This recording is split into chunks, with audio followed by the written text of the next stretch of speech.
এই পৃথিবীতে সব সুখ আল্লাহ প্রবাসীদেরকে দিয়ে দিয়েছেন। কারণ প্রবাসীরা হাজারো দুঃখ বুকি নিয়া বলে আলহামদুলিল্লাহ। দেশের থেকে মা বাবা ভাই বোন বউ বিবি বাচ্চা যদি ফোন দেয়, বলে কেমন আছো, বলে আলহামদুলিল্লাহ।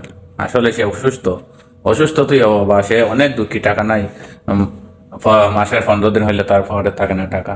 এই এত অভাব অনটনের মধ্যে যায়। প্রবাসীরা বেতন পাইলে একটু 4-5 দিন থাকে তার পকেটে, তারপরে আর থাকে না।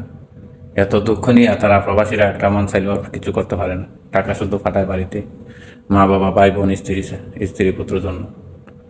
এই প্রবাসীদেরকে নিয়ে আপনি কি মন্তব্য করবেন একটু বলে যান। আমরা প্রবাসী যারা আছি, আমরা হাজারো কষ্ট বুকে চাপা দিয়ে বলি আলহামদুলিল্লাহ। নিজে চলবো, অথচ নিজে চলবো কিন্তু নিজের পরিবারকে অন্ধকারে রাখবো না। নিজে জ্বললে পূজা চাই হইলে হোক, নিজের পরিবারকে উজ্জ্বল করব এবং আলো দেব। এটাই প্রবাসীদের নিয়ম, প্রবাসীদের নিয়ম, আর কিছু না। প্রবাসীরা নিজে আমরা হয় কিন্তু অপরকে আলো দেয়।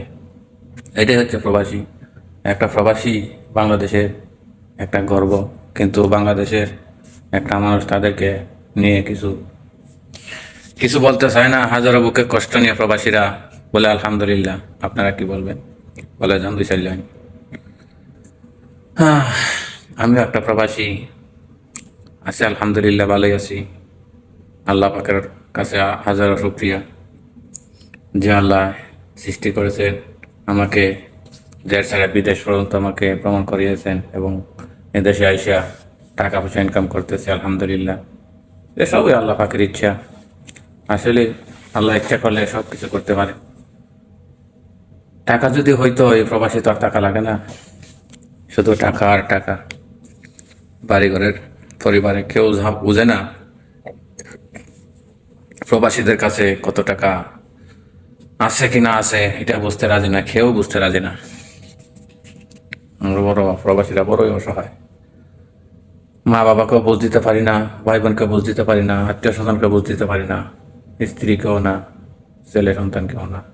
কি দিয়ে বুঝ দিব বলো? সবাই বলে সে বিদেশি প্রবাসী, প্রবাসী অনেক টাকা।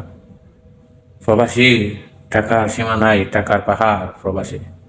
টাকার টাকা কে আইতার এই প্রবাসী আসো, চলে আসো।